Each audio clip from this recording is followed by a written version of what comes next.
My stepmother claimed, "You're not even family." After changing the will. So I found proof of her lies, took her to court, and got her entire share revoked. It was a cold, gray Saturday morning in Pittsburgh.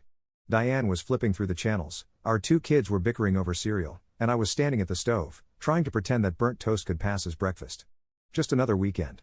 Until my phone buzzed on the counter, and my half-sister Brielle's name lit up the screen. I hadn't heard from Brielle in a long time. She was off in Chicago, busy with her own life, and we mostly kept in touch through the occasional text and birthday card. Seeing her name on my screen wasn't just unusual, it was unsettling. I picked up, expecting maybe some strange update or favor. But when I answered, her voice was heavy, low. "David," she began. There was a pause, the kind that makes you brace yourself. "What's going on, Brielle? Everything okay?" Her breath hitched. "David, it's about Dad."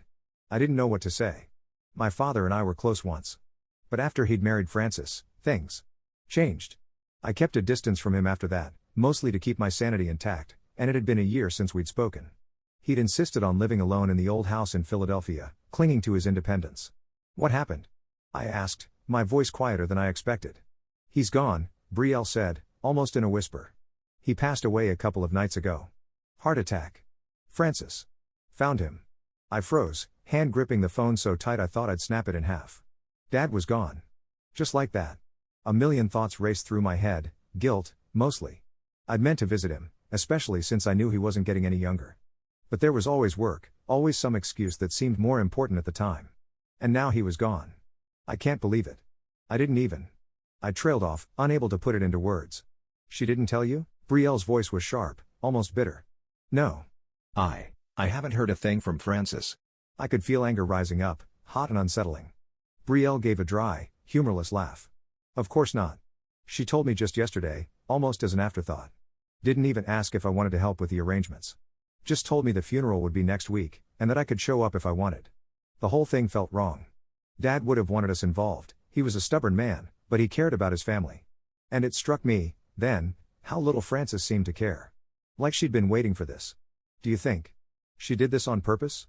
I asked, half joking, though I wasn't sure myself. "She's cold, David, but I don't think she killed him," Brielle sighed. "But she's not letting us in on any of the arrangements. It's like we don't even matter." A week later, Diane and I drove to Philadelphia, both of us quiet the whole way. The funeral home was on the edge of town, a modest place that looked more like a doctor's office than anything Dad would have picked. Inside, I spotted Brielle first, standing stiffly near the entrance. She looked pale, her face drawn. I walked over, and we hugged tightly, neither of us needing words. When I glanced over Brielle's shoulder, I saw Frances at the front, sitting perfectly straight in the front row, looking at the casket with that same impassive expression. She hadn't shed a single tear, just sat there, hands folded, eyes cold. Diane took my hand, giving it a supportive squeeze. When it was over, Frances gathered us, the 3 of us, into a small, sterile-looking room off to the side. There were chairs set in a circle, and she sat down, crossing her legs neatly and pulling out a manila folder. "I wanted to discuss Frank's arrangements with you," she said coolly, not even looking at Brielle or me. Finally, Brielle muttered under her breath. Frances ignored her. "Your father?" "Well, he made me his primary beneficiary," she said, her lips curling slightly. "The house, the accounts, and all his personal belongings are mine. Legally speaking, I have full control of his estate." I blinked, feeling the words hit me like a slap. "What? All of it?" My voice was harsher than I intended. "Yes," she replied with a faint smile. "He wanted me to have full control, to ensure everything was handled properly. Frank was very clear about that." Brielle stared at her, eyes wide with disbelief. "That doesn't make any sense. Dad would never cut us out like that. He always told us he wanted us to have something from his life, especially the house. He practically raised us there." Frances raised an eyebrow, an amused look crossing her face. "That was before. People change, Brielle. He trusted me to take care of things." Diane's hand tightened on mine, grounding me. "This is a joke, right? Dad wouldn't have left us with nothing. We're his kids, Frances." Frances tilted her head, a condescending smile gracing her lips. "I was his wife, David. His primary caregiver, his partner. I don't think you understand the sacrifices I made for Frank in these last years." "Oh, so because you married him, you think you're more important than his children?" I couldn't keep the bitterness out of my voice. Frances' smile vanished, her eyes narrowing. "I wouldn't expect you to understand, David. You were barely in his life these past few years." Her words stung, but I knew better than to show it. Brielle was fuming beside me, her jaw clenched. "What are you going to do with everything, Then? She demanded. That's my business, Francis replied coldly. But since you asked, I'll be selling the house. Frank wouldn't have wanted it left sitting there to rot, and I have no need for it. Brielle and I sat there in stunned silence as Frances got up, gathering her things. She didn't even look back as she left the room, heels clicking purposefully down the hallway. As we drove home, Brielle was practically shaking with anger. This isn't right, David. Dad would never do this. I know he wouldn't. You don't have to convince me, I replied, still in shock. But what are we supposed to do? She's got the will. The law's on her side. Brielle crossed her arms, her expression set. I'm not giving up that easy. If she's lying, we'll find out. Days turned into weeks, and I found myself consumed by the need to understand what had really happened. I took a leave from work, unable to concentrate on anything else. I started digging, making calls to Dad's old lawyer, trying to get some kind of information. But every road led to Frances. She'd somehow taken control of everything, his accounts, his records, even his safe deposit box. But then, one evening, as I was going through some old papers of Dad's that Brielle had saved, I found a small key tucked inside a worn leather notebook. The key was old, rusted, with the faintest engraving that I could barely make out. I had no idea what it opened, but something in me knew it was important. I started calling around, trying to figure out if he had a second safety deposit box, something Frances didn't know about. Eventually, my persistence paid off. There was another box registered in his name, unopened since his death. I went there with the key, my heart pounding as I opened it. Inside was a handwritten will, dated just 3 years prior. And this will was different. It left everything to be split between me, Brielle, and Frances. The house, the savings, everything. My throat tightened as I read it, realizing that Dad had wanted us to have our share. Frances had lied. Armed with this, I called Brielle, who met me at a coffee shop. Her eyes widened when I showed her the will. I knew it, she whispered, a fiery look in her eyes. I knew she was lying. That snake. We decided then and there to take Frances to court. It was a long, grueling process, filled with angry accusations and drawn-out testimony.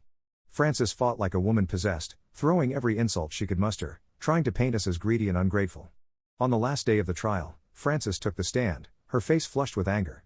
These people barely even knew Frank in his final years, she hissed. I was the one who cared for him, who sacrificed everything. They're just vultures, circling now that he's gone. I stood up, unable to hold it in any longer. Sacrifice? You call lying and cheating a sacrifice? My voice was shaking, but I didn't care. You cut us out, Frances. You tried to erase his own children from his life.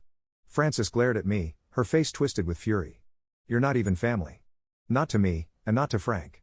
You were just a complication he wanted to be rid of. Those words stung, but I held my ground, my gaze steady. We'll let the court decide. And they did.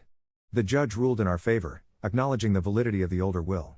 Frances lost everything she'd schemed to take, the house, the accounts, the control she'd fought so hard to maintain. Outside the courthouse, as she stormed past us, she stopped for a moment, looking at me with pure, unfiltered hatred. You'll regret this, she hissed. Mark my words. But I just shook my head. You did this to yourself, Frances. When it was all over, Brielle and I decided to sell the house. It was filled with too many bitter memories, and neither of us wanted a constant reminder of the chaos Frances had brought into our lives. But as I watched the house being packed up, I felt a strange sense of peace. Dad was gone, but his real legacy, his love, his memory, couldn't be stolen or manipulated. Every October now, when the leaves begin to turn, I visit his grave, telling him everything. The kids, the life we've built, and how we finally set things right. I walk away from those visits feeling like I've done right by him. And that, more than anything, is what keeps me going. A few months passed after the court ruling, and though Brielle and I finally had our fair share of Dad's estate, there was still a bitterness I couldn't shake. It wasn't just about the money or the house, it was about Frances's betrayal, her smug sense of entitlement, and the way she dismissed us like we weren't even family. But I told myself that was over. We'd won in court, Frances had been humiliated, and we could finally close that chapter. Or so I thought. One Saturday afternoon, I was out on the front lawn, trimming hedges, when my phone rang. It was an unknown number, but curiosity got the best of me, and I answered. Hello, is this David Hale? Asked a woman's voice, professional and polite. Yes, who's calling? This is Marcia Klein from the Philadelphia Municipal Records Office, she replied. We're contacting you regarding the sale of a property registered under your late father, Frank Hale, and his spouse, Frances Hale. We need both signatures for the final deed transfer, but Mrs. Hale has yet to respond to our requests for documentation. We wanted to check with you about her current address. I blinked in confusion. I don't know her address, but the property isn't supposed to be hers. It's under Brielle and me now. There was a long pause, then Marcia sighed. I'm not sure what you've been told, but Mrs. Hale has a pending claim to 50% of that property. I'm afraid she still has a legal stake in the sale, unless you contest it. That feeling of resentment that I'd tried so hard to bury came surging back. Oh, trust me, I'll contest it, I said, voice low with anger. But, thank you for letting me know. The call ended, and I immediately phoned Brielle. She was outraged but unsurprised. Of course she's still hanging on. She's like a parasite, always finding a way to claw back in, she fumed. What are we going to do, David? Let's find out where she's staying, I replied. If she wants to drag this out, we'll give her a fight. It didn't take long to get some answers. Frances had moved to a rundown apartment on the outskirts of town. I'd heard she'd burned through a good chunk of her savings fighting us in court, but I hadn't realized how bad it had gotten for her. Still, I had no sympathy. She'd tried to destroy our family's legacy and leave us with nothing. If anything, I felt satisfaction knowing that her lies had cost her more than she'd bargained for. The next few months were a blur of court hearings and filings. Frances tried everything to claim she had rights to the house, dredging up every weak legal loophole she could find. Each time, we shut her down. I could see the strain wearing on her, both financially and emotionally, but I didn't let up. She'd been relentless with us, and now it was her turn. Finally, after months of back and forth, the judge ruled in our favor for the last time. Frances was officially stripped of all rights to Dad's property. It was over, for good. That should have been the end of it. But then, a few weeks later, as Brielle and I were finalizing the sale, I received another call. This time, it was a lawyer representing some of Frances's unpaid debts. Apparently, Frances had been digging herself deeper into debt throughout the entire legal battle. She'd taken out loans, maxed out credit cards, and had a heap of unpaid medical bills piling up. And now, with the court ruling in our favor, she had nothing left. Mr. Hale, the lawyer said, almost too politely, our client is seeking to avoid bankruptcy. She's requesting a settlement from the proceeds of your father's estate sale. I laughed bitterly. You can tell her that'll happen over my dead body. He hesitated, then sighed. Understood. I'll relay the message. I thought that was the end of it, but Frances still wasn't done. Not long after, I heard she'd started spreading rumors around town, ugly lies, claiming that Brielle and I had manipulated our father, that we'd tricked him into changing the will. Small-town gossip caught on fast, and soon, people were whispering about how Dad's own kids had schemed to take everything from poor, innocent Frances. It was infuriating, but I knew better than to stoop to her level. Instead, Brielle and I took one last, quiet move. We decided to buy up the old family house ourselves. We'd planned on selling it, but after everything that had happened, it felt right to keep it in the family. I didn't tell anyone about it, not even Frances, who would have hated the idea of us keeping the house she'd tried so hard to claim. A few weeks later, Brielle and I drove over to the property to start some basic renovations. As we pulled up to the driveway, I spotted a figure standing by the fence.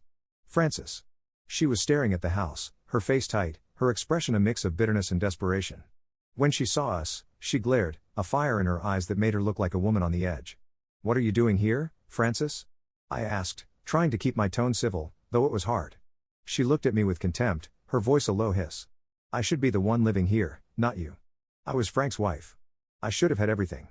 That's where you're wrong, Brielle said sharply, stepping forward. You were a leech, Frances. You didn't care about Dad, you cared about what he could give you.